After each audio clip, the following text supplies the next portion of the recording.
Hello, everybody. Welcome to the Music Production Podcast. I'm your host, Brian Funk. I'm making music as AfroDJMac. And today, I have the pleasure to speak with Vincent Musolino, who wrote the book, How Audio Works. What's up? How you doing, Vincent? Hey, Brian. Thank you. Do you like Vincent, Vinny, Vince? I don't want to assume a... I'm fine. I've been called Vince, Vinny, Vin, Okay. Vincent. It's all good. Yeah. Thanks for having me. Yeah, thanks so much for taking the time. And thanks for your work, too, your book, How Audio Works.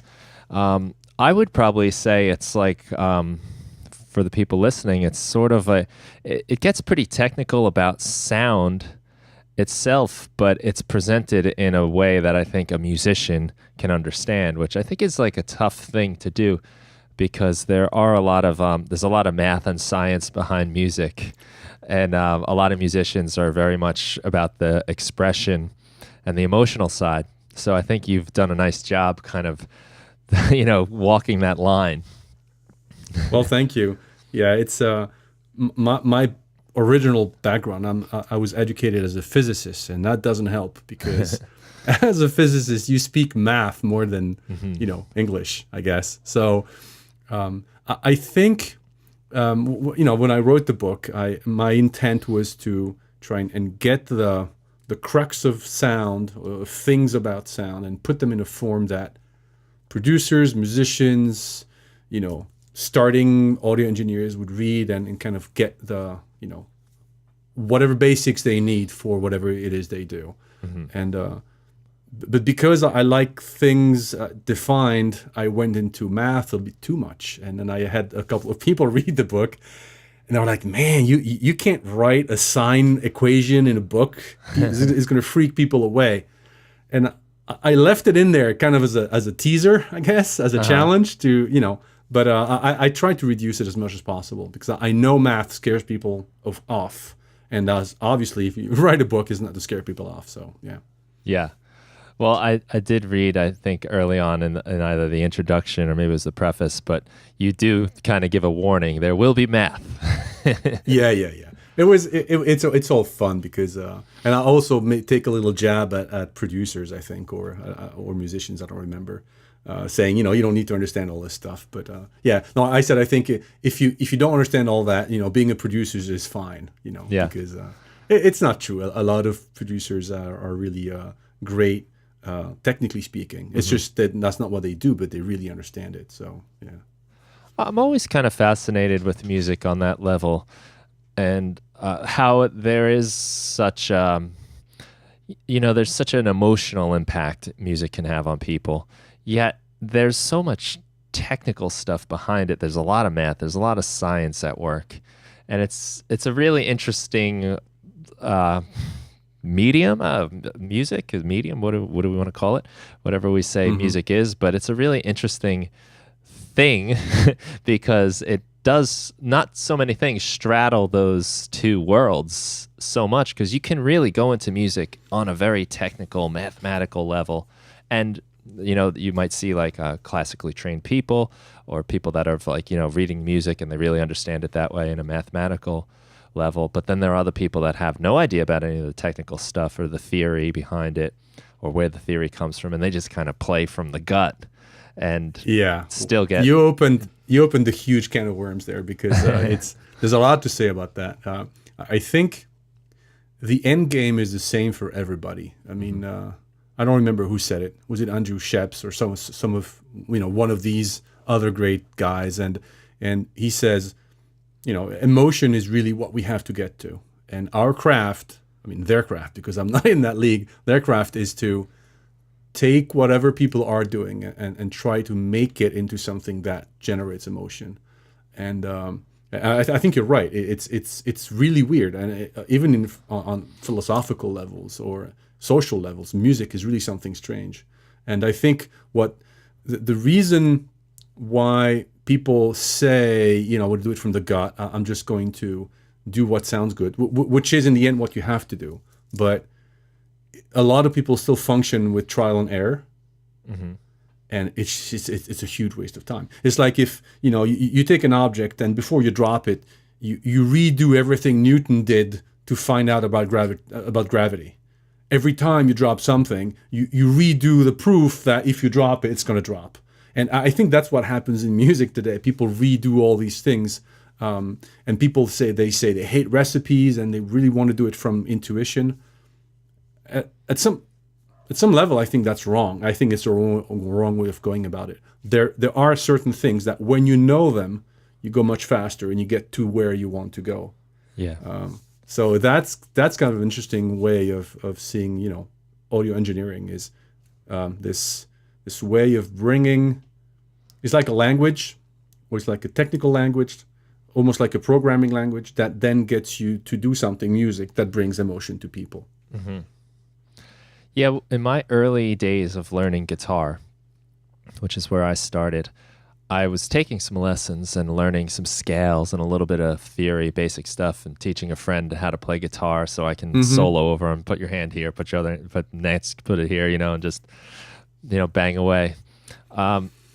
And I always, and I know I've mentioned this on the podcast, but it was such like a profound lesson for myself that I was learning these rules and these things like, that you're kind of, I think you're alluding to, like that you don't have to reinvent every single time you understand like a musical scale. My friend would come back without any of that knowledge and just do something that sounds good that he wasn't supposed to do, that I never would have done because I knew better, but it sounded cool. Yeah. And it was, I think, a really good thing for me because it kind of taught me a bit about like the importance of the rules. And I think I was at the point, when you're first learning something, when you think you know, and then like you get to a higher level and then you realize, oh, I don't know anything. Oh, God. Yeah. But I was at that kind of like, maybe like a cocky, arrogant, without really deserving it yet. Right. Oh, I know a few things about guitar and music. And and seeing that kind of shook me out of it. And I realized, oh, there's actually a lot more to this because that's not something I understand. I don't understand why that sounds good yet. Yeah. And that's interesting because in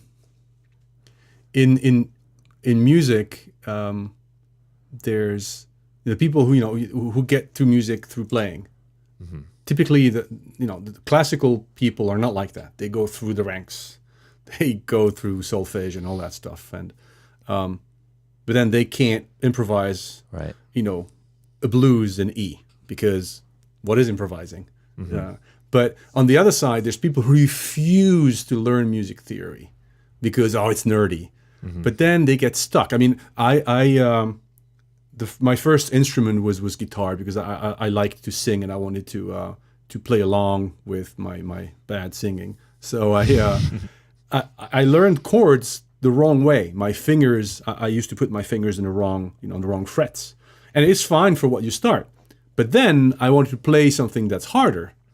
Yeah. Because I learned it the wrong way, I couldn't play it. I had to relearn it. And that's just a huge problem. And I think music theory is the same thing. In the beginning, you really don't see the point. Yeah. But as you move on, it's oh man, now I know why it sounds like this, and I want to make it sound like this. I know I have to do minor seventh, and I'm going to do that because I know what the effect is. And I think audio engineering is exactly the same thing. It's like I don't want to learn any methods because whatever sounds good. Yeah, right. But if you learn some of these methods, you'll go faster, and you'll know I want this effect, I want this emotion. That's what I'm going to do because I know the link between both. Mm. Yeah, I can relate to that a lot. I think I was fortunate enough to have a guitar teacher that really gave a nice balance of like kind of the fun stuff, learning the song, but also the theory too. It was the lessons were an hour, and it was usually a little bit of each. He'd teach a song that I wanted to know how to play, and then he'd show some theory. And I do remember this moment learning Purple Haze by Jimi Hendrix and realizing like, whoa, these are the notes from E pentatonic, E minor, Oh, there you go. And I remember like, all of a sudden I was like, oh, the scales are where the notes come from. And, excellent. I mean, it's if you already know that, that's like really obvious. But the first time you realize it, it was just like, poof, doors opened up and like, oh yeah, now I understand why I'm learning scales. It's not just like an exercise anymore. It's Yeah. there's a purpose, and that's how. And then that was where I was taught, like, to, if I want to like improvise a solo, pick these notes, and there's certain notes that kind of sound good when you start on them and end on them. Exactly. And yeah, it was a big moment, but I think without that, if I was all one way or all the other way, like you said, I would have missed that connection.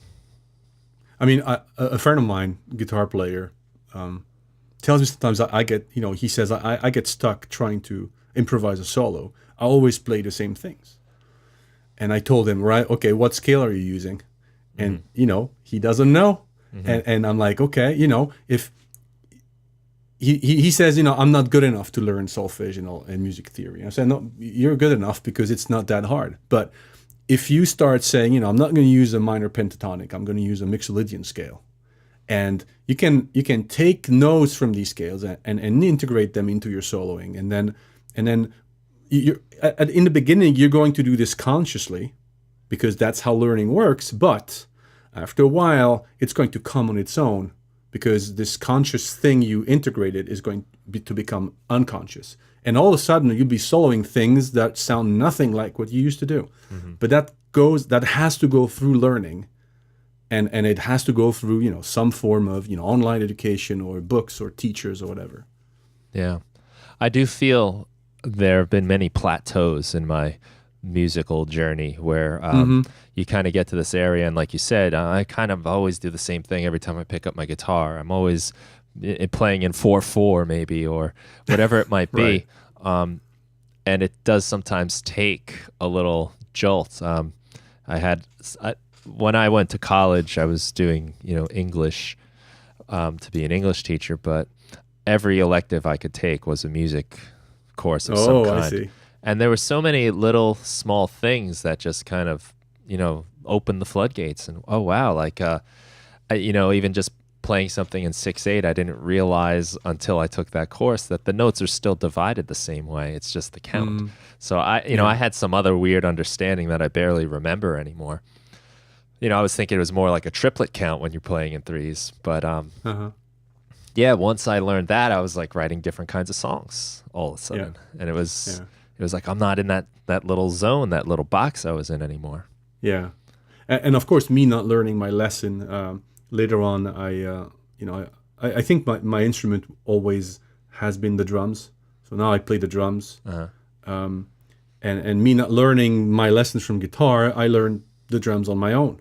Because, time, money, music lessons right. over here are kind of expensive.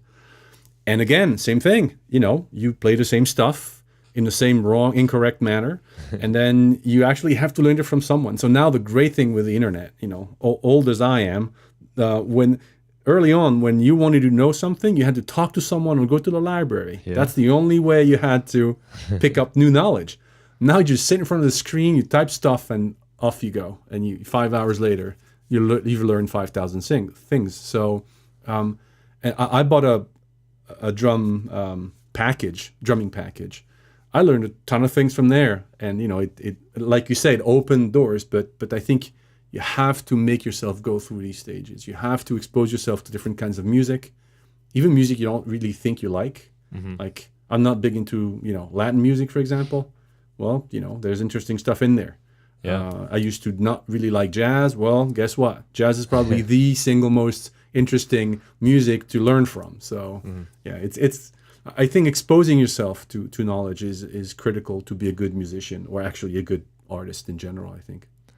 Yeah, and learning, trying to learn music and play guitar, especially when I was younger, really made me, I never heard music the same again. And even music that I wasn't so into, I could at least say, oh, I want to hear what the guitar is doing and pay a little bit of attention to that. And yeah, you would pick out little things that you kind of liked, even if you didn't particularly like the song. You would say, oh, but that was a cool movement on the guitar, the way they bent the string in a certain manner or something like that. I can't remember the song now, but I do remember the guitar player did like a move where you bend the string first and then you pluck it and then the note goes down instead of normally you pluck it and go up. And it was just, I can't even remember what they call that. It's in like all the tab books that I have, but that particular technique. I remember hearing it in a song like my parents had on that I wasn't, I was too cool for it, 15 years old. But I was like, oh, that's like something I haven't done yet. I haven't tried that move. And yeah, I think a lot of my growth has been through music I don't particularly listen to or enjoy. But it's funny how when you look at it from that perspective, almost this like, what can I get out of this song, or what can I get out of this style of music? Then you start to enjoy it. You start to appreciate it. Yeah. Well, you start to not consume it. You start to, I don't know, integrate it, analyze it. You look at it like a professional. Like, let's say, you're a drywall painter. That's what your job is. Well, when you go to someone's house, you start scanning the walls to see how they did it, because that's your job. Yeah. And as a musician or as an audio engineer, you listen to music and you're trying to see, how's that done? What technique what kind of compression they put on there? Oh, there you go, some echo. Oh, nice touch there. And you start to pick up on these things. But to do that, you have to listen to tons of music and try to figure out what they did and how they did it, on your own. Yeah, it's a nice perspective, because now I don't ever really hear music that I just don't want to hear. Even if it's the most uninteresting stuff normally, I still can get a level of enjoyment out of it. I'm just happy to hear anything almost. There's something to get out of it. I have to say, I have a bias against Latin and most of hip hop. I have to say, it's really not my stuff. But again, if I had to become, an audio engineer, full time, whatever, or a really strong musician, I would force myself to, because there's good ideas in there. Yeah. And actually, producer, audio engineer from LA, very very well known, has a huge podcast now. I can't remember his name. Dave Pensado. Yeah. He said something that really struck me. He said, well, rock is easy to make, metal is easy to make, jazz is easy to make, because there's rules, there's norms. Like, you have the kick in rock has to sound that way, because otherwise blah blah blah. He says in hip hop, it's open bar.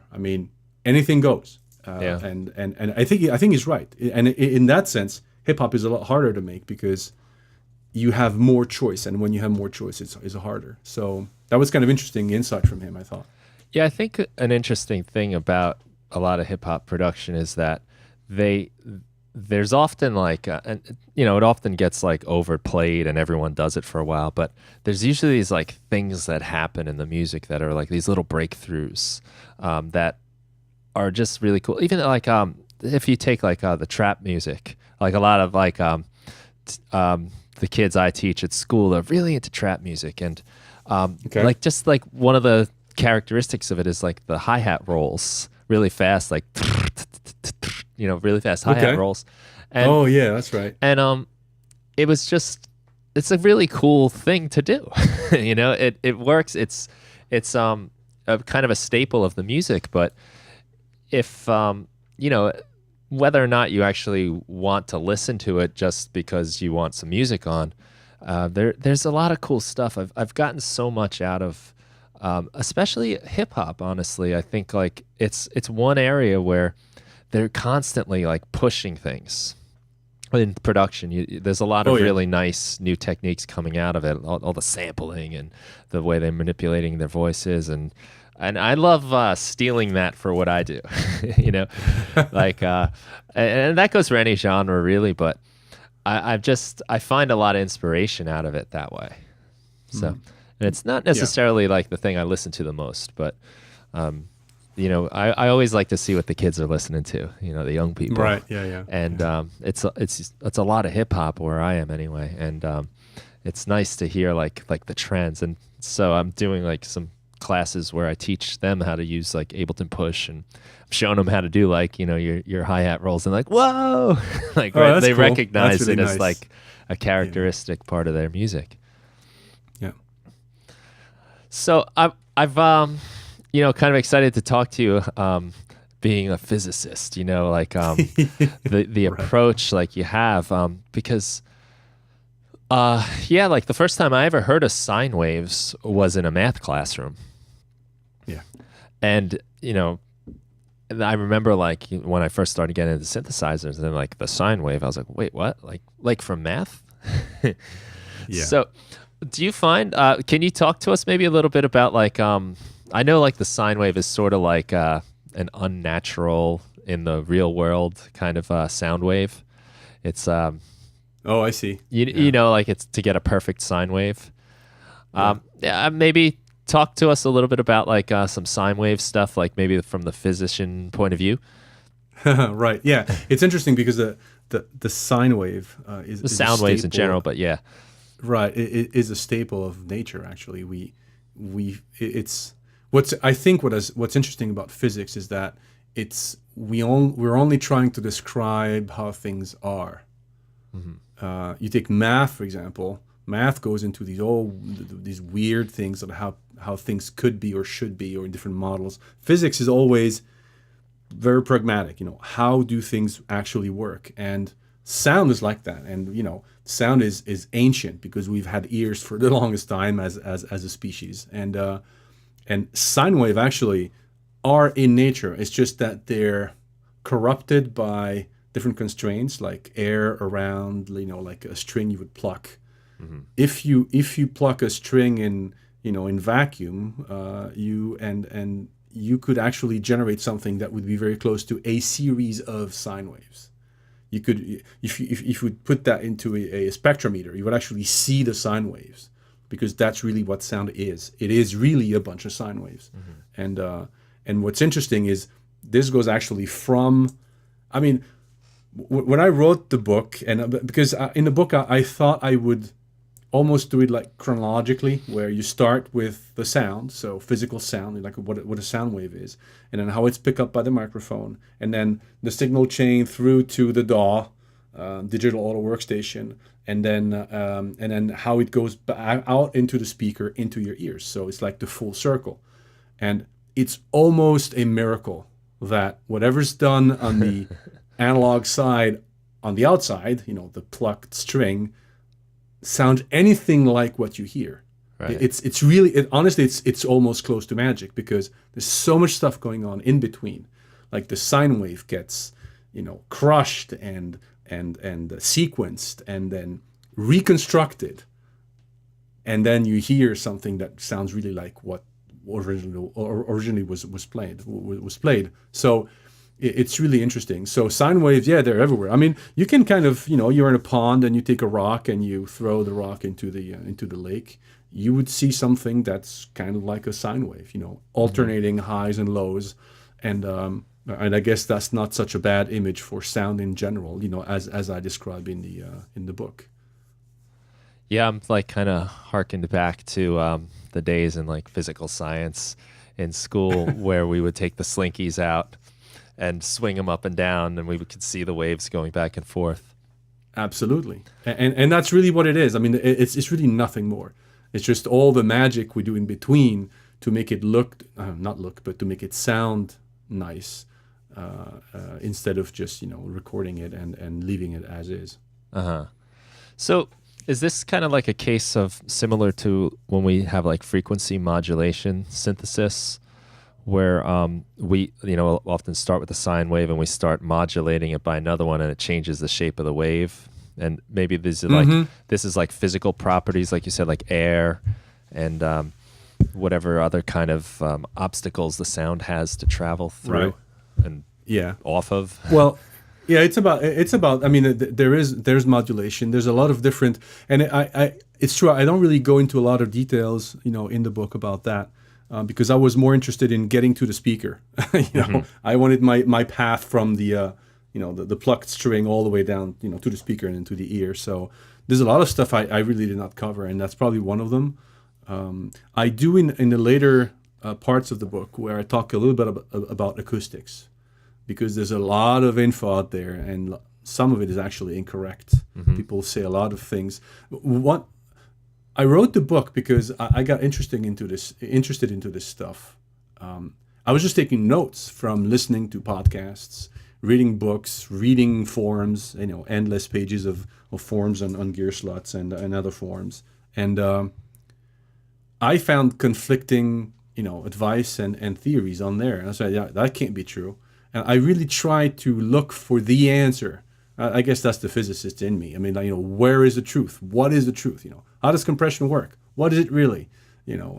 What is polarity? When we say we're switching the phase, are we really switching the phase? And the answer is no, we're just switching polarity. But anyway, and I think it's because I saw this conflicting advice and stuff on there that I thought, maybe all these notes, I could put them into a form that would help people not do what I had to do, but kind of say, okay, that's how it works, and then that's kind of the end of it. Mm-hmm. So a kind of final definitive say. Well, no, because that sounds preposterous, and right. it's really not what I want to sound like. But at some point, I was trying to really understand it. What do people mean when they talk about a preamp and some magic settings on there that some people don't agree on? And I thought I'd try to kind of get some kind of answer out there, and hopefully helping people gaining time compared to what I had to spend. Yeah, and it is a nice progression that you take from the book does start plucked string literally, and it winds up coming out of the speakers. I know there's a lot of crazy stuff that's usually a lot of things debated that I see a lot, especially in terms of sample rates. So we have kind of the normal 44,100 samples per second. Right. Which, I'm going to just kind of say how I understand it is that in order to sample a certain frequency, you have to have it at least twice as many samples per second as the wavelength. Right. So that's why we do 44, because that's twice of, about 22,000 hertz. And that's a little bit above what we actually hear. Right. Do you find, in your experience, because I've seen people swear by it, that if you go up to 88, you're gonna really hear it, and then you can go all the way up to 192 now. And do you find is that kind of just extra for no good reason, or do you find that that's a very helpful thing to do to use those higher rates? Well, it goes to 96 and then to 192. Some people swear by 192 kilohertz. So. And that's a big file to record. Oh, yeah. That'll fill up your hard drive fast. Storage is cheap, so, why not? Yeah. Is it worth it's interesting. I think I try to stay away from the religious debates, like digital versus analog. Yeah. Because I did not want to take a side, because I don't think the jury is... I think the jury is still out on some of these things. Now, to go back to your question... the best answer is controlled experiment. The physicist speaks again, but it's okay, you take 100 people, you make them in two groups, and you make them listen to stuff that's 44 and 48 and 96 and 100, and you vary the music and the settings and whatever not, and then you try to have them decide what they listen to. What is it? And you will probably find that, in theory, it's impossible to it serves no purpose to record anything that's above 28,000 hertz, because that's the limit. That's the biological, physical limit of our hearing. It's like I added air at 18K. Okay. Now, again, controlled experiment. I'm going to take it out, but I'm not going to tell you when I take it out. Can you really hear a difference? 10 times out of 10? Yeah. Not, don't do it once, because once by chance, one chance, 50-50. one time out of two, they'll be able to pick it up and be right about it. But do it 10 times in a row. There's actually a website that I cite in the book that allows you to do that, for example, for up to what frequency can you really hear? Or, there's the other debate, the bit rate, 8, 18, 16, 24 bits. Mm-hmm. So from 8-bit to 16 bits, yes, you hear the difference, obviously. Clear. From 16 to 24, I'm not so convinced. And I did the test online, and I'm not able. Now, I'm not a professional, which is why I can't be sure. But in my opinion, anything above 48, I record at 96 right now. just because. I thought you sounded really high def no, over Skype. Actually, that's true. I'm at 48. I'm at 48, but I am at 24-bit, and 24-bit is completely useless. But that's over what people Skype, do. I'm probably getting about like. Oh yeah, absolutely. But that'll be different on the show, I think. Yeah. So the short answer is, if I understand theory, right, you can't hear anything above 20,000. Mm-hmm. So why record anything above 44? I'm not sure why you would. So, yeah, I think that's an interesting question. Now, I know if I'm recording a guitar and I filter out some of the higher frequencies, you do lose some of the air and the brilliance a little bit. So I kind of wonder, if there is like, maybe even if we're not hearing it, are we sensing it? Yeah, that's interesting. And again, like you wonder, like other animals, like dogs, what that might sound like to them, of course. Oh yeah. If they're like really upset when you put on your high def 96K recordings. There was a website. I wish I could remember where it was. I'll try to find it, and if I do, I'll put it in the show notes. But there was a website just a couple years ago now where they were putting up different versions of the same track, and it was an MP3. And it was different. It might have just been bit rates of MP3s, but I think it went up into like CD quality. And it was a test, like, can you spot which was which? Oh, yeah. And the findings were really like, most people aren't able to. You know what? Wine. You like wine? Red wine? Yeah. There you go.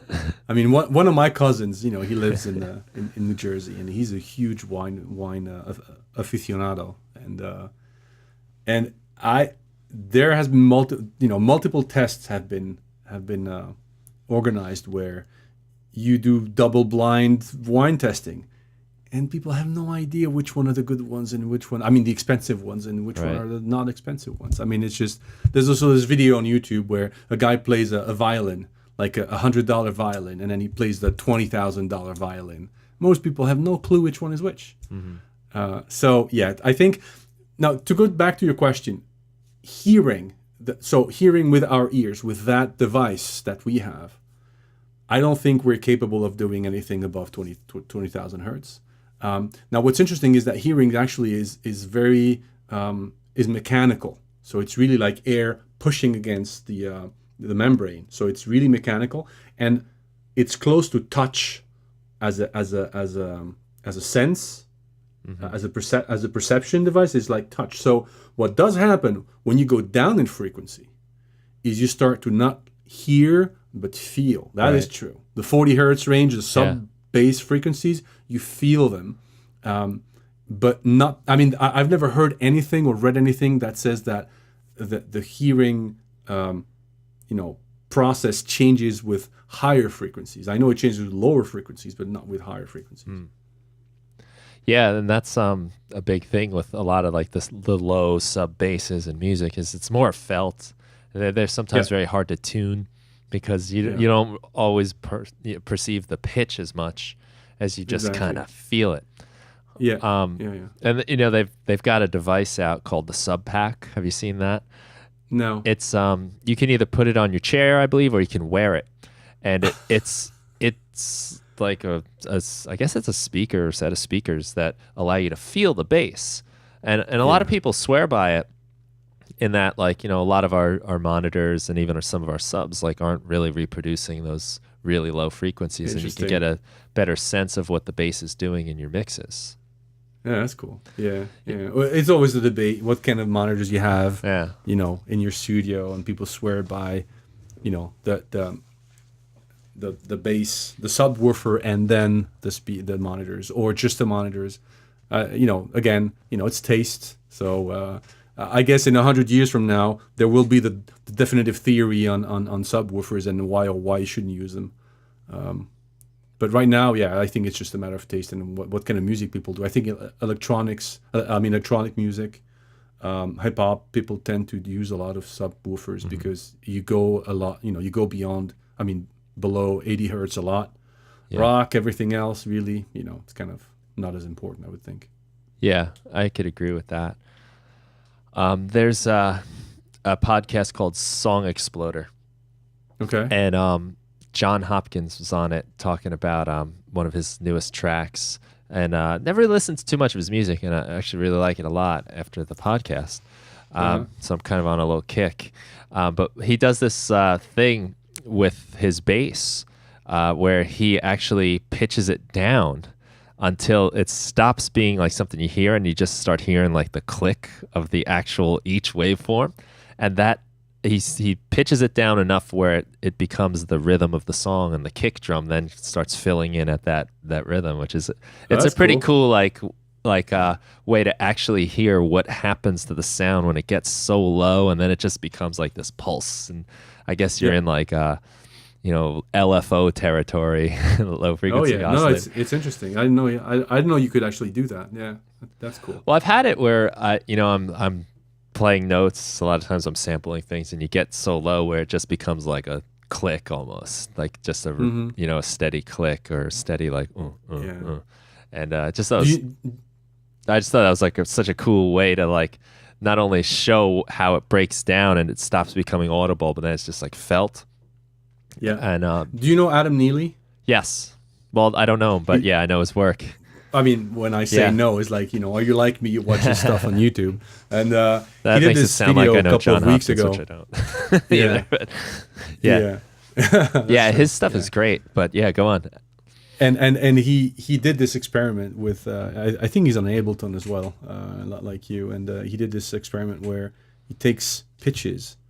He takes rhythms. Yeah. And I know he speeds them up, and you get notes. That's awesome. Yeah. It's like, wow, really, that's really cool. And of course, depending on the relative rhythms, relative speeds, you get different notes when you speed them up. So that was kind of interesting experiment that you ran. In public in this, it was, I think, a talk in Germany or something. I think it was Loop. I think it was, he called it Everything is a Rhythm or something like that. Yes, exactly. And he shows how even like tones are rhythms. Yes. And yeah, it's pretty cool. In the sampling course I do on Berkeley online, there's a little part where they show like how you take these polyrhythms and you start speeding them up, and it becomes a node, and it becomes like a little like harmony. And it's just, and you kind of go into that a little bit in part of the book with like some of the ratios of the frequencies, where you get like the first harmonic. Yes, in the beginning, that's true. Yeah. And it's crazy though how it's really just a rhythm, but we then perceive it as a tone. And exactly. Yeah, I'll put that in the show notes for sure, because that was a really cool demonstration of that strange. Yeah. And to use your word, almost magical phenomenon that happens. Yeah. And what's interesting is that even if you know it, and it's interesting, I think it goes, a lot of physics is not intuitive to a lot of people. And you have to work on that intuition, and it becomes intuition after you get used to it. That's why physics, I think, is really hard. But that's where math comes into play, and that's why I think math is so powerful, is because you go into this realm where you have no intuitions, but you have truths, and then you can, for example, you take sound and you're trying to figure something out, like a ratio or something, and you look at the math and you're like, well, this math here reminds me of some other math that is absolutely not related to the math about sound. Like light, for example. And you're like, that's interesting. It's the same math. So there has to be something common between these two things, like maybe light bouncing between mirrors.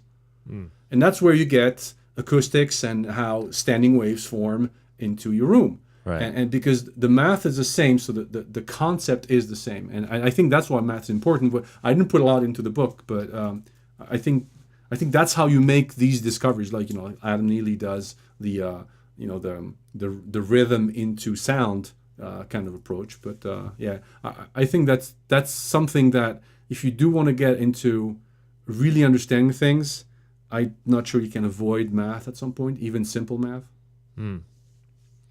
Weird how they connect. Because you almost think of you got like the arts and the sciences, and I think a lot of people would put music in the arts, but you can also put it into like a mathematical box as well. Yeah.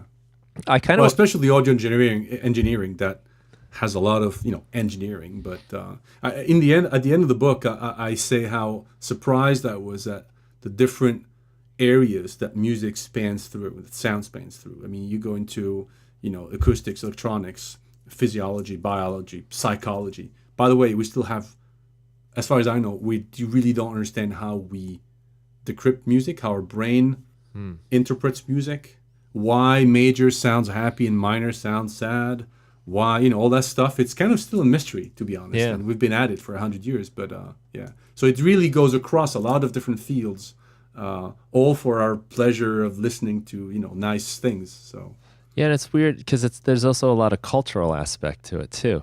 yeah, And just that we're used to hearing that, and when you, especially when you get into some of the scales, Middle Eastern scales, where we're not doing like these equally spaced notes anymore, and Yes. things start to sound different, but you can still sense it in this. I always wonder, like, what my dog thinks music sounds like, or like what an alien would think. Would they hear it? Oh, yeah. Would it just be Yeah. noise? I don't know. It would. Can you imagine if you could see music?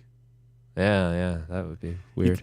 Or the opposite. My wife is a painter, Uh-huh. and I thought you could probably actually, again, Neely Math. has Yeah. in one of his shows this equivalence between color and music. Uh-huh.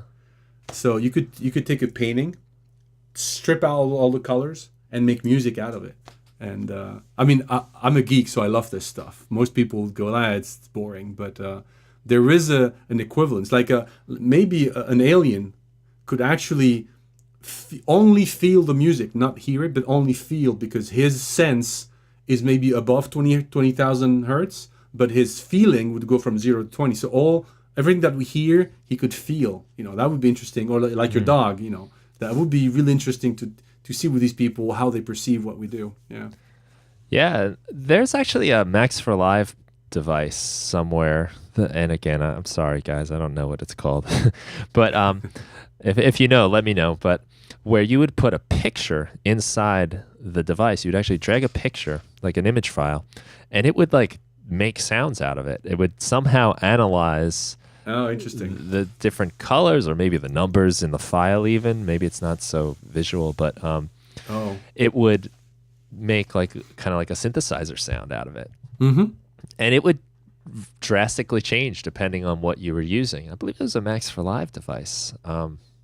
But it was pretty fascinating. Like, you could put certain images in and it would sound like, kind of nice and pleasant. And other ones are just totally different. But I guess if there are waveforms, if you kind of like map the colors to the different pitches, maybe that there's some sort of connection there.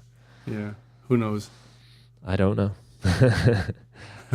I wanted to ask you a little bit about like sound treating, like sound acoustics in a room. Maybe you have a little bit of insight, because that's like a big topic with people. I know a lot of people are doing things. I'm in a basement, I'm not in a fancy, sound designed room. It's just me neither. This is the space that was available, and that's how a lot of people are doing music these days.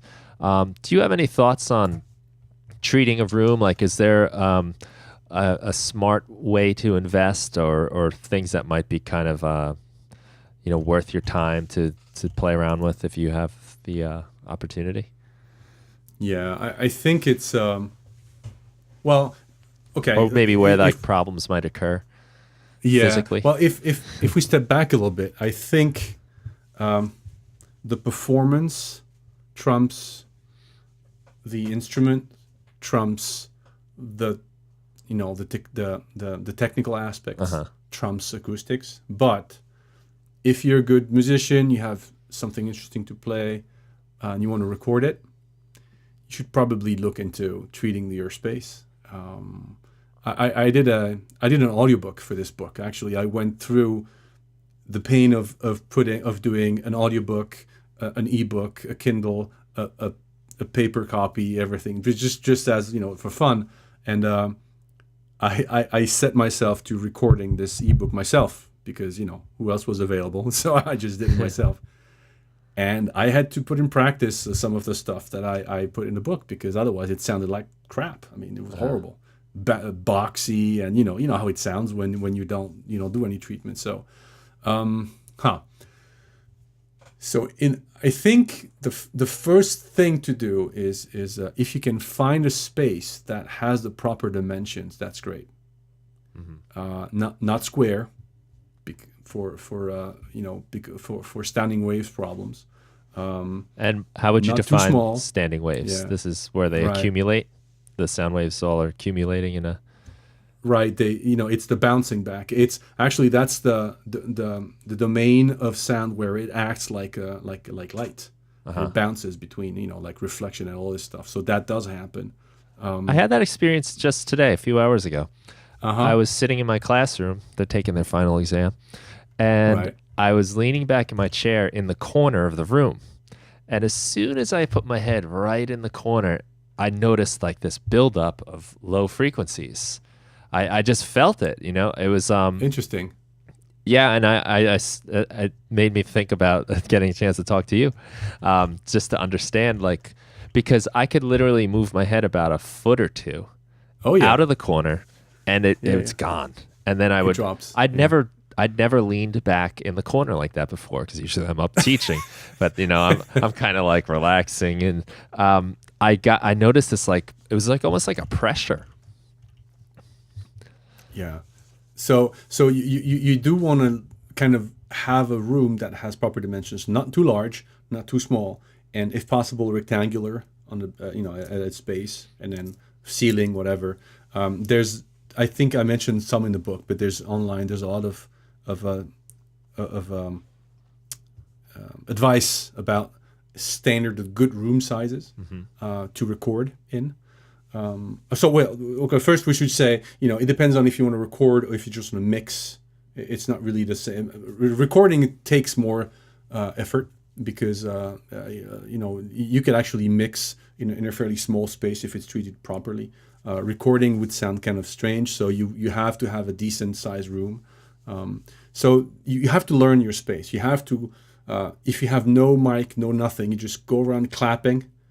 Either with your fingers or with your hands, you just clap and you try to see where reflections come from, where they are, how, if I go in this spot, this is what happens. And when you learn your room, then you can decide where you want to put your mic, where you want to record whatever it is you're doing, drums or guitar, whatever the case may be. In terms of treatment, I would suggest starting with the basics, which are actually where the staining waves happen and are the more powerful is in the corners of your room. So a corner between wall, and ceiling. So where there's three intersecting walls, that's where it's the more powerful. That's where it would disturb your recording the most. So you should probably treat those first. Second, you would have some of the wall-to-wall angles. And that's what you see in most treated spaces. That's what you see. They treat the angles, the wall-to-wall angles. Those would be second.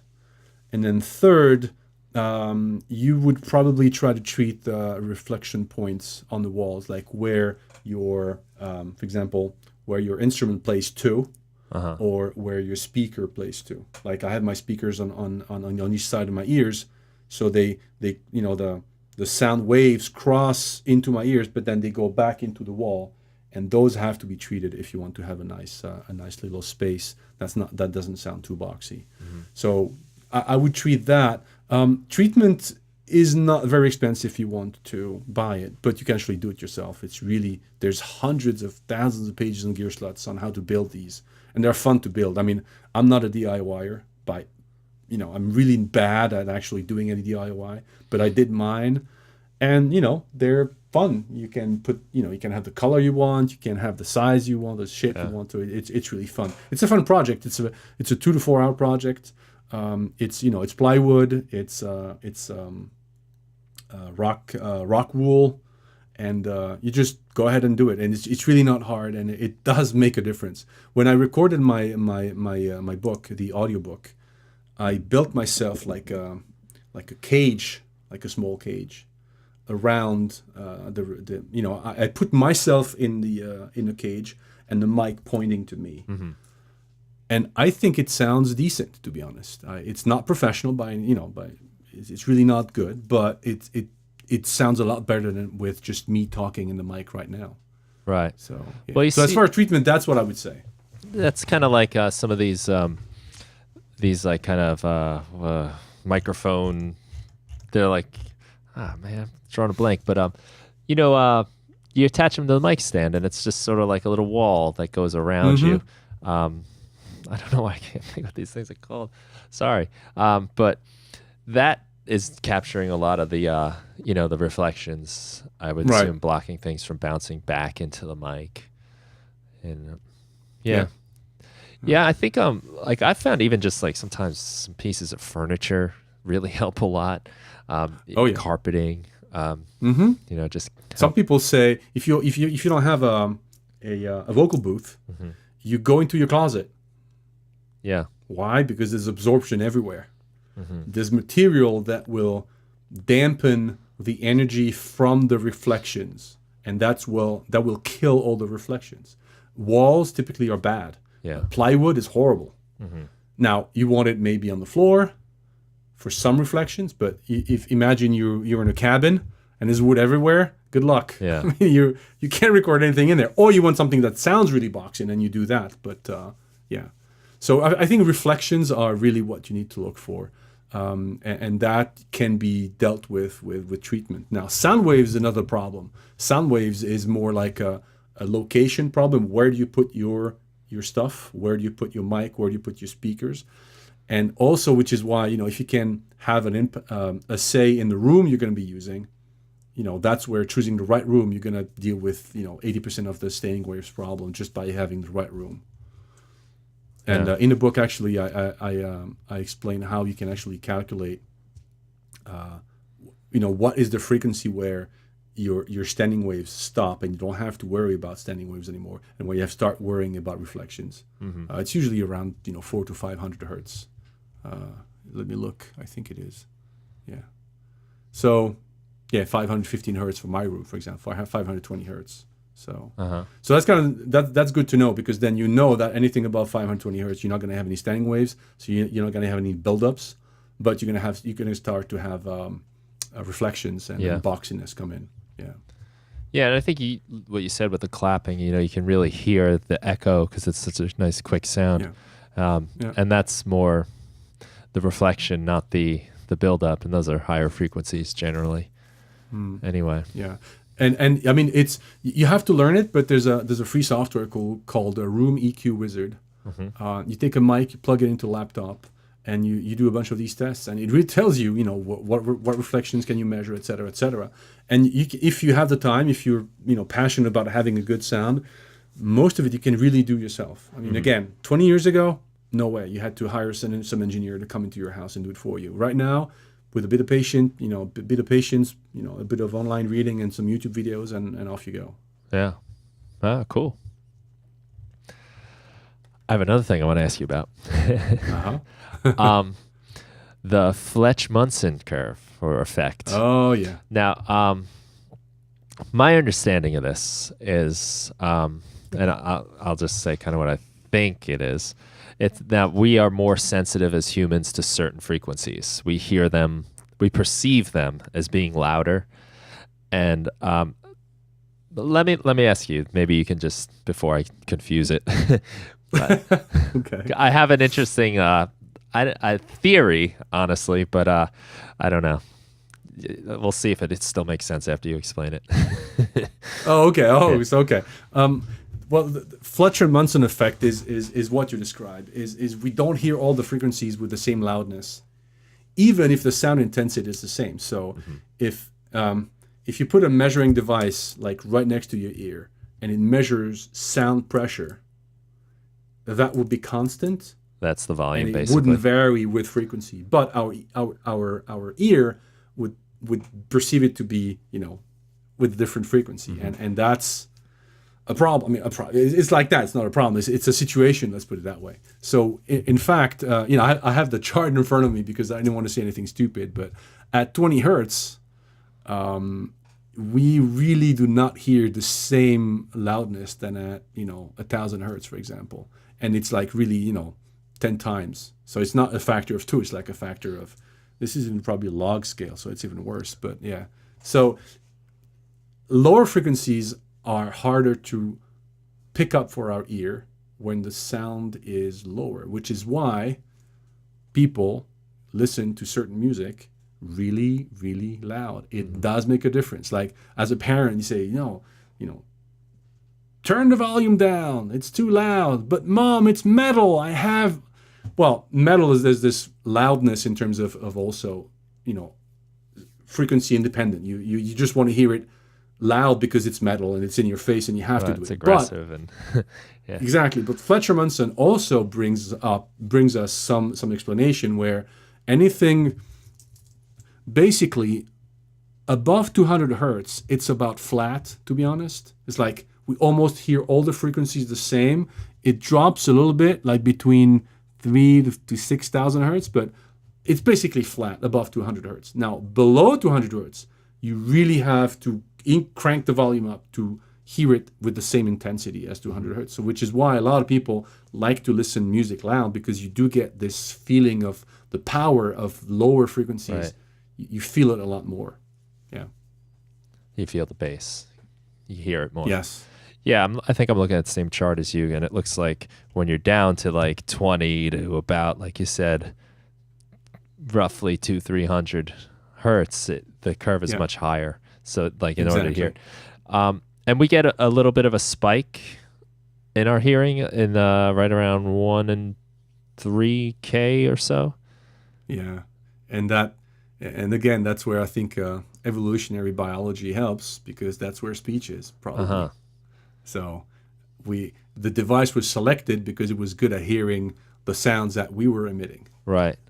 If we were dogs and barking, and barks, I don't know, maybe are above 2,000, whatever, we'd probably be more sensitive above 2,000. But because our vocal cords, range from, whatever, 100 to, I have a chart somewhere. Let me look so I don't say anything too stupid. Where is it? Yeah. Vocals go to max would be above like 2,700. So we go from about, let's say, 100 hertz to about 2,500 hertz, let's say. So yeah, that's why I think we have the bump. Okay. So I'll tell you my thought about it was, and I think I heard this somewhere. But part of the reason we have that sensitivity is also because a survival technique, and it's similar to what you're saying, where like things like footsteps on leaves and breaking of twigs might be like a predator coming, and we're very sensitive to those sounds, which fall in that general area. And wouldn't surprise me, to be honest. Yeah. Okay. Yeah. It was because I guess those of us that were able to hear those things were the ones that got to get away and live, right? You got to spread the genes. Yeah. So yeah, you're right. So and that's funny for me, because that's kind of like a problem area in a lot of the music I do. I find as I tend to have like a little bit of a bite there. Like it's something I always have to sort of watch out for, because my mixes tend to build up in those 1 to 2 or 3K areas where if I do listen to it too loud, it kind of hurts a little bit. Oh yeah. Do you mix track by track? You mean like do I get like the drums right, then I go on to this and get it right? Yes. Less than I used to. Well, yeah. Yeah, because I used to go hit the solo button and make my drums sound like the best kit you ever heard, and then do that with every other instrument. But now it's a little more like, if I'm, say, EQing a guitar, I have everything going, and I'm almost listening to the other sounds just as much as I am to the guitar. It's funny because I haven't mixed like for thousands of hours, but in the beginning you solo because you want everything to be perfect. Right. So you make this great drum track. It's full. It's And then huge. it's huge. It's beautiful. You're like, yeah, man, I'm right there. And then you take the bass and you do the same thing, and you add them up, and it's a freaking herd of elephants. And you're like, what is going on? Right, It's just not right. It's because obviously now, and I found that my buildup usually came because of that. Most because again, it's interesting. Most of music happens between 100 and 2,000 hertz. Most of it. And that's why mixers have a job, because you need to have everything in those 2,000 hertz. That's about it. You don't have a lot of other room. There's air and there's other things happening above 2,000. But so all the fundamental stuff is there. Right. I think as a if there's any of your listeners that start mixing, do not hit the solo button ever. Okay? Don't do it. Just use your whole mix. Learn how to work that like that, and then once you've mastered that, go into soloing and cleaning up and all that stuff. Yeah, the solo's good for getting those noises out or those problems out. Exactly. Yeah, but never mix in solo. Yeah, what I would do is I would get, like you said, I get that perfect drum sound, and I think of it now like a canvas that you're painting on. And that is the equivalent of me painting the drum set on the whole entire canvas, right? Exactly. And now I like hide that solo, then I'm listening to my guitar. My guitar's filling up the whole canvas, right? Yeah. And then it's like almost like layers in Photoshop, where you can like hide each layer and then you can reveal it. So I'm hiding my drums, I'm hiding my guitar, everything's filling up the whole thing. Then I reveal them all, and now it's like just a mush of like all these things blocking each other. Yeah. Now, what's interesting is actually that's where the metaphor, the comparison between sound and color fails, is because colors get mixed together. So you take a red, you take a yellow, and it makes orange. Okay. Sound gets masked, not mixed. So whatever's louder is loud, and that's why compression works. When you compress whatever wave file you have into MP3, that's what you do.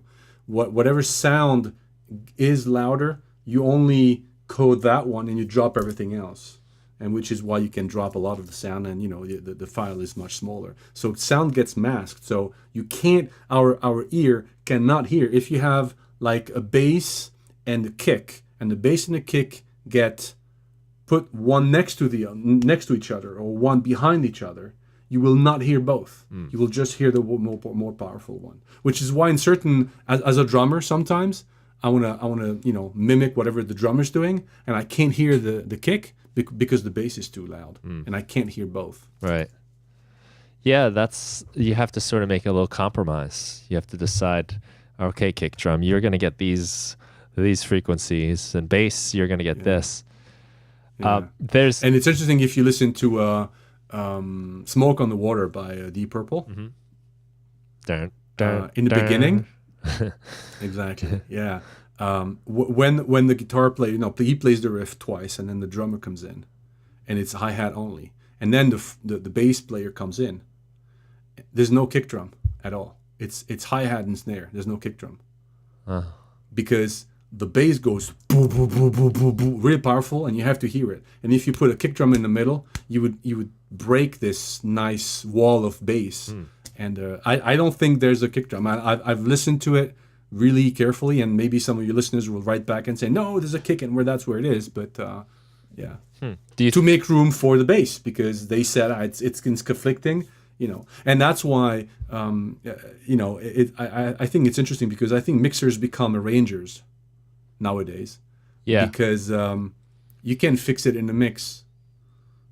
With tape, it was harder, so you had to arrange music so that things would not conflict, things would not come and run into each other. But now you can just. I got a lot of these raw tracks. I was talking to you before we started the show to kind of practice my mixing. I would get raw tracks from artists, and if you put all the tracks together, it sounds horrible. You have to arrange yourself. With the faders, with the EQ, but you have to make arrangements. So I think mixers have to develop this arrangement mentality, instead of trying to mix everything into the mix. Yeah. Try to take stuff out, try to clean up sound, and really make space for everything when it needs to be, in the foreground. I think that's a really great point, because I think a good mix often starts with a good arrangement. And a lot of us are doing it all. You know, we're writing, we're mixing, we're doing the whole process in our bedrooms and wherever, you know. So I find if I'm smart about my selection of instruments, mixing kind of falls into place. But when you have, you know, the temptation now with, you know, an infinite number of tracks, whatever your computer can handle, it's like, oh, let me add in this sound. I'm going to throw in a little something here, and just because I can. And I think that's a benefit too of having someone else mix your music, because they can make like tough decisions and say like, hey, what is this sound doing here? We don't need this. We're gonna take it out. We're gonna lower it. We're gonna do whatever. Yeah. Whereas you might be a little more emotionally attached to it. You worked on it for 17 hours, compressing it. You wrote it. Yeah. You recorded it. So yeah. Right. But I think, like you have to look at it from that. You are arranging, really. You're arranging the frequencies when you're mixing. You know, so, and that's I like the point you make too about colors blending and sounds masking each other, because it is true. It's so easy to kind of cover up everything you've done with like a new track, a new sound, a new instrument, and all of a sudden you're left with, you know, mush. Yeah, and I think it's interesting because we started the podcast with music is this communication means we have to communicate emotion, and in communication, what you know, when you teach people, you know, speaking in public or whatever, you say, you know, what's the message? What is the thing you really want people to pick up from what you're saying? And I think a mix is the same for every part of the song. What is the message? What is the most important instrument? Right. It's not always the singing. It's not always the guitar. It changes, and I think that's when you start making mixes interesting. Is because I didn't hear this the first time. Now the the organ comes on, and I think that's where really, as normally as an arranger, but now as a mixer, it's really your job to say, out of this mush that they're giving me, you know, what is it they really want to do? What is it they really want to say? Yeah. And I think that's where the emotion comes from, is from the clarity that you can inject into this music. I think it's easy to lose the forest for the trees.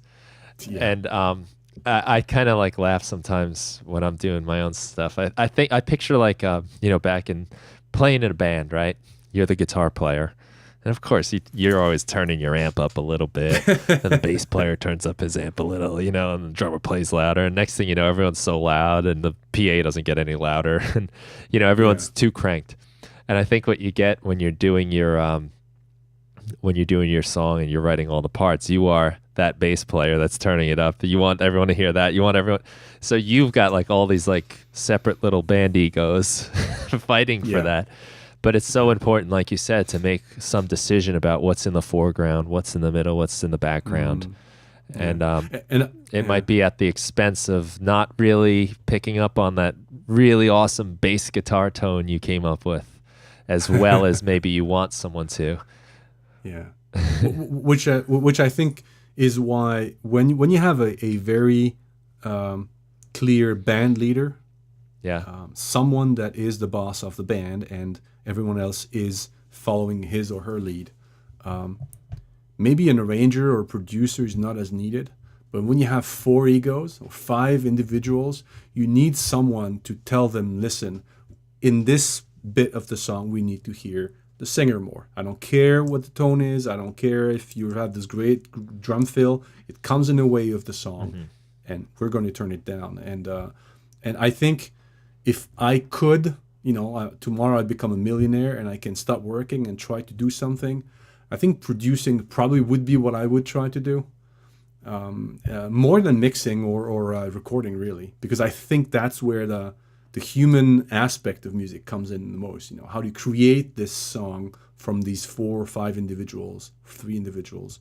And I think I would be really interested in doing that more than the technical aspect of things.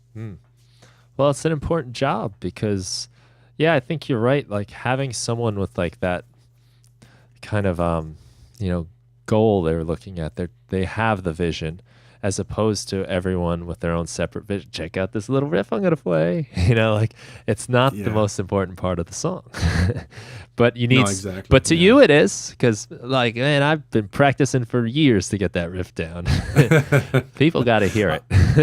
Yeah, I don't know if you saw the just before they fired Jason Newsted, Metallica was recording the Saint Anger album, I think, and they had a video on with them, and they had some guy, I think he was a producer, some guy with blonde hair, kind of long. I think Brian something. Brian his name. I don't remember. And he was trying to do the producer with these four guys. There's three guys actually. I don't know if it really succeeds. You know, you have two huge egos with what's their names? You know, the lead guitar and the drummer. You got Lars and Ulrich, Kirk Hammett, James Hetfield. And no, not Kirk, but James Hetfield. Yeah. And that's exactly what's happening. And actually, when you listen to Metallica, there's almost no bass in all their later albums.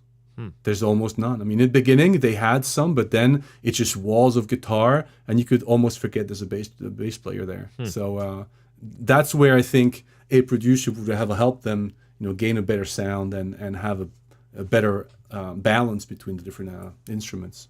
Yeah. Well, I mean, I love bass, you know, and I enjoy playing bass a lot in bands. But a band like Metallica is guitar driven, you know, that's true. It's, you know, the bass is definitely crucial for supporting that, but it's the guitar riffs, you know, it's the solos, it's those sorts of things that are really, again, I think if you took it out completely, you'd say, what's wrong with this track? But yeah, I think it's important to understand like what we're doing here. And I think in that case, it's a guitar-based band. Yeah. Yeah, no, that's absolutely true. But then you would, for example, compare them with AC/DC. And it's powerful, but it's got, you know, 10% of the distortion. Yeah. And the bass player plays a huge role. Yeah. And, you know, he doesn't play all the root notes. He does some things that are really kind of creative. And it gives this music this power that it has. So yeah, it's kind of interesting. I mean, you know, artists go their own separate ways, but I think producing in that regard is kind of interesting to try and bring out the best of everybody that's there for the message, you know, for the emotion in the end. I think that's why, like, a lot of times, like, all-star teams in sports don't always work so well because you have all the all-stars trying to, you know, be the star. They're used to being the main person or the strongest player. And sometimes, you know, or most of the time, really, a team is not that. It's the collection. And a band is a song. You know, it's the collective sound. The sum of the parts is greater, or the whole is greater than the sum of the parts, right? yeah, absolutely. Well, you know, if you follow the NBA a little bit, not enough to sound like I know what I'm talking about.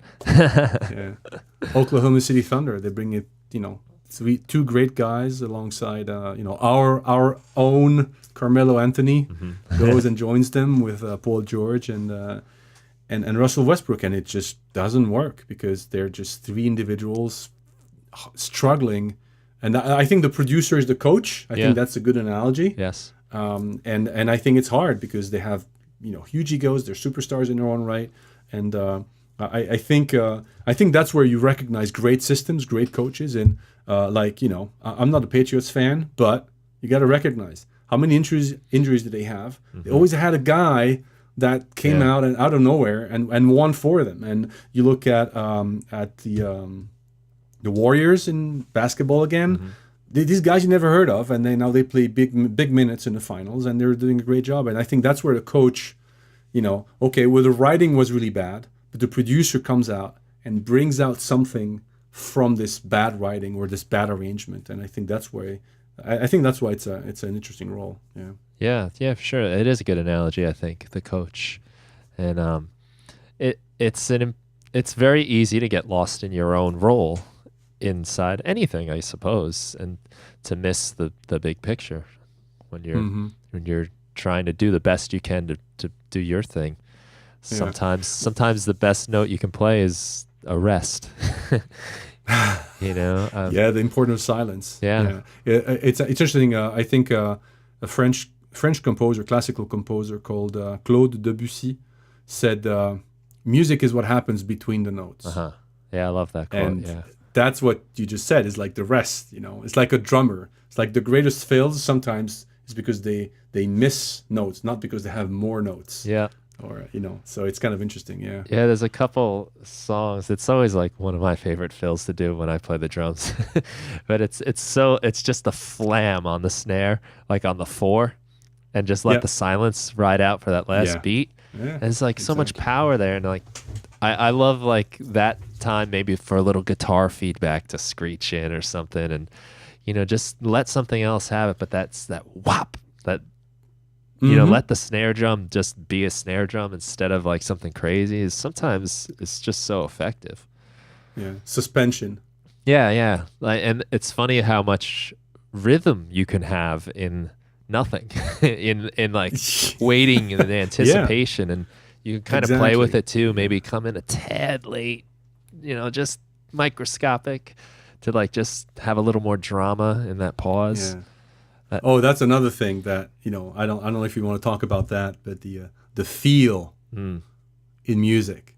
Now, sometimes just to bother them, I tell my musician friends that there is no such thing as feel.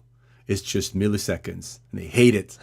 But I'm pretty convinced that it's actually because as a drummer, you can play ahead, you can play back, you can play on it, and to me, it's just, are you 15 milliseconds early or late? And that's what determines this quote-unquote feel. Mm-hmm. I like having these discussions because the general consensus is that there's something magical about music and feel. I just like to take the contrarian point of view and kind of tell them, no, it's just milliseconds, and I can prove it to you. And usually I can't, but it's a nice argument. That's the physicist in you, right? Oh yeah, absolutely. Yeah, absolutely. There's no feel. Well, you can kind of prove that if you bust open any DAW and start moving MIDI notes around in a drum beat, absolutely. And you really do notice the difference. Yeah. And it might just be like, look, listen to what this little nudge of 10 milliseconds does. And I think, I'm not sure I have it in the book, but I think we actually know what's the minimum length of sound that we can perceive as being a different sound. Like if you take two sounds and they're 5 milliseconds apart, our ear will not hear a difference. It will just be one sound. Mm-hmm. I think is it 30 milliseconds? I'm trying to look at it, but it's I can't do it. So I think it's maybe between 30 and 50 milliseconds that then we start perceiving two sounds, but as an echo. It's like it's the same sound but echoey. But that's where we start making the difference. So in between 0 and 50 milliseconds, what happens? I'm not sure we know what happens, and maybe that's where this feel stuff comes from. Is when we're in between these 0 to 50 milliseconds, we perceive something different, but we can't really make out what it is. So maybe that's what it is. I don't know.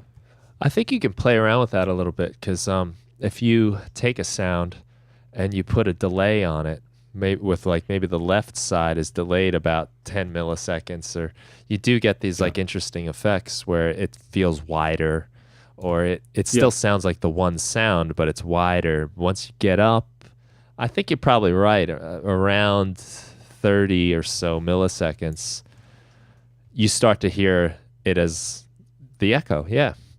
Whereas it just feels like a wider sound, anything smaller. And that's a really nice way, I think, to like create width in a song and in your music, is to have an element that maybe has that very slight millisecond delay.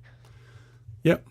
And it's just exactly. It's, I guess, what that's really doing, I suppose, is taking the sound wave that hits your left ear first and then gets to your right ear just a few milliseconds later, and we sense that as coming from one side, from the left. Yeah, I think stereo imaging comes from something, whatever is below 10 milliseconds, I think. Mm-hmm. I would have to look it up. Don't quote me on that, but I think it's around that. So that's what we use to perceive. We were talking about the footsteps or the tiger or whatever, in the jungle, and I think that's where it comes from. Is if we perceive a sound to be slightly delayed, we perceive it as coming from somewhere, and that's how we build our stereo image of the sound. Right. So, Yeah, I guess there's probably like a little bit of filtering that happens too if you're Mm-hmm. one ear is facing the sound and the other one's away from it. Maybe there's even Yes. reflections and all Yeah. those kinds of things. But Yeah, which is why you actually turn your ear to the sound, to the direction of the sound, instead of facing both ways. You actually turn. If you want to listen, you yeah, point your ear towards the sound Right. source. So yeah. that's true. I was doing that earlier today, trying to figure out where some noise was coming from. Sticking my Okay. ear in places. Yeah, it's kind of cool how you can take some of the ways we hear sound and use it as an effect in your music. I think like the Doppler effect is a good example of like the pitch rising as it gets closer and dropping as it moves away. You can Yeah. create like that sense of This passing sound. yeah. Even just Yeah. small ways. I hear it sometimes, like if we have like the ice cream man that comes by, Uh-huh. you tell he's getting close, and when he goes away, the pitch kind of drops a little Yeah. bit. Yeah. Yeah, his little song. Yeah. That's cool. I must say the book is really nice for understanding like some of the physical properties of what's happening, and I think you can probably get away with it for a long time making music and not understanding this stuff, but once you start looking at it, it does open up some worlds for you to play around with and some understandings of what sound is actually doing. And including whatever happens when it's not analog, but we go into the digital world, because I think for a lot of people that's where it becomes even more complicated, because it's interesting. The physics of sound is actually fairly easy. I mean, the sine wave is a mathematical object that's kind of easy to understand. It's the physics, the sound processing, audio processing is super complicated math. I mean, I've done physics, and I really decided not to put any of that math into the book, because I think then I would have lost the 10 readers that I had up to that point. I think they would have closed the book, because I try to give some insights on to what's really happening, some kind of key elements, like how do you calculate a bit rate and all that stuff. It's harder to explain than that the actual physical sound, where you can use metaphors that are easy to understand, like we did with the pond and the ripples and everything else. Yeah. Into the digital world, I think it's a bit harder. I try to be as clear, as simple as possible there. Well, I think you can see it a little bit when you look at like a digital photograph, especially like an older one or a lower resolution one, and you see it's little squares, little pixels, kind of. Yeah. And that is, I guess, what we're doing when we're recording digitally. We're getting those very, very fast sampling. 44,100 per second is. I don't even understand how anything can do anything that fast. That fast, yeah. And then you talk about 192 or whatever, and right. Forget it. Yeah, the word I was looking for is signal processing. If people want to look it up, your listeners want to look it up. It's signal processing, and that's hard science. It's hard science. It's hard math. So, but that's really, for example, you want to understand how a compressor works. I don't think I tried hard to explain how it works, but without reverting too much to signal processing. But if you really want to understand what's going on, that's what you have to do. Yeah, is going to signal processing, because compression is filtering, and filtering is signal processing, and it's hard. So yeah, at some point, if you really want to do if you really want to understand things properly, and you want to really understand how it works, so that you can build your own knowledge and your own way of learning these tools, I guess you have to do that. Otherwise, you can just do whatever people recommend online. I mean, it's also a way of doing it, but you never really master the tool. It's like, when you have a kick drum, you have to put 2 dBs at 150 hertz. Okay, why? Yeah. What does it mean? In what cases is that a good idea? In what cases is that a bad idea? Right. And if you don't learn that, when it's a good idea, when it's a bad idea, then you're just applying recipes, and how can you be sure that they really apply to your case? Well, that happens a lot in mixing, and I've been there where I would just, by default, put a compressor on every track. By default, start EQing every track, not just thinking that's what I'm supposed to do. And there have been times where I've decided, all right, I'm going to turn off all of these effects and see what happens, and it sounds way better. And you're just like, damn it. I've been working on this. It's been 5 hours. Yeah, probably more too. And I've had that happen to me a number of times where, and it's really important to understand, like, there should be a reason why you're doing something, to be able to identify that. That's a great point. Why are you doing it? Because someone told you? Okay. Well, you're supposed to compress the drums. Okay. Yeah. That's what people do, right? People do it, but like, do these drums need it? Yeah, exactly. And that can, it's, I mean, they get used a lot, but if you're just, I think the more I do everything, it's like, it's a subtle art. And usually the best results are the ones I can barely notice, because it all builds up. It all adds up throughout the course of a full mix. When you start boosting just a half a dB at a certain frequency, you do that over 10 tracks, and then that's 5 dB adding up, and then it starts to get loud, and that's where problems happen. With 5 dBs you almost doubled the sound intensity right there. Yeah. So it does add up. Yeah. Or it's like people say, you have to put reverb on the drums, because that's how it's done. And not this record, but the last record, Steven Wilson was like, no, I don't want any reverb on my drums. And the engineer was Alan Parsons, who's known for the huge reverbs, Pink Floyd and everything else. And he had to work without reverbs. And the album sounds awesome because you have these drums are like dry, like in your face. So it's kind of interesting. Yeah, I've actually been surprised sometimes at albums that I've really enjoyed that had no reverb on it, like as a rule. And I never noticed that, but it was when you hear it, knowing that, you're like, oh, that's a big part of it. Yeah, everything sounds like close and punchy, and like you said, raw and not so polished. And like, because reverb will ruin a mix real fast. All that building up and just kind of circulating and going back into the reverb over and over and over, and next thing you know, you got mud. Yeah, the one advice that I like about reverb is you put some, and then you take it away up to the point where you start to not hear it, and then you stop. So you put too much, and you come back, and when you can't hear it, you stop. I kind of do that with everything. Well, that's a good point. Do like EQing, like I'll do it till I notice it, then I pull it back, just to be safe. I think it's so easy to overdo everything. Yeah, but I think your advice, the main question, the master question of why are you doing it, I think is a great piece of advice, because if you don't know, just don't do it.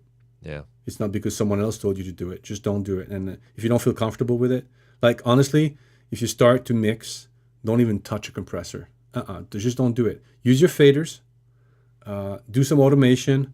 Do a little bit of subtractive EQ, maybe because there's some crack, whatever, some things you don't like in the sound. But don't ever touch a compressor or a limiter or anything else. Just work with the sounds. And I think a lot of recording can sound really good just with these things, and some great arrangement, obviously. But yeah, and then you learn, like, if there's still a problem, well, now maybe there's a time for it.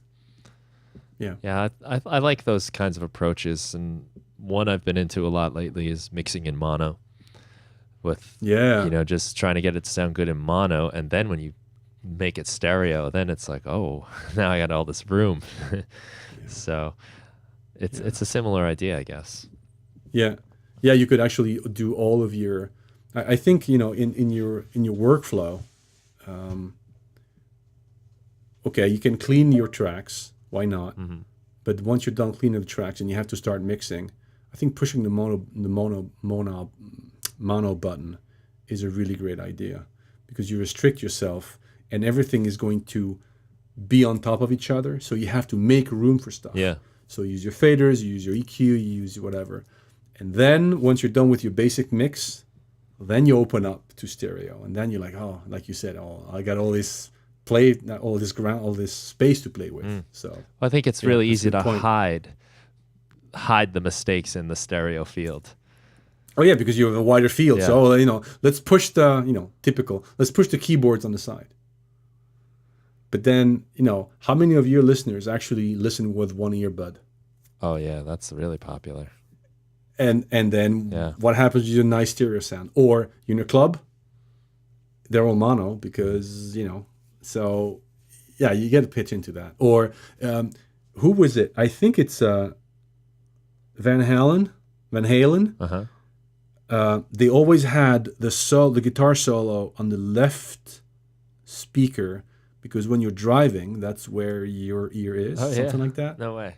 I think the guitar player said, "No, I want my stuff to be listened to, so you pan hard left," and that's where you put it. I think it's Eddie Van Halen. I can't That's be funny. Sure. I'll have to check that out. Yeah. Yeah, you got me going back. I'm gonna go to Smoke on the Water too.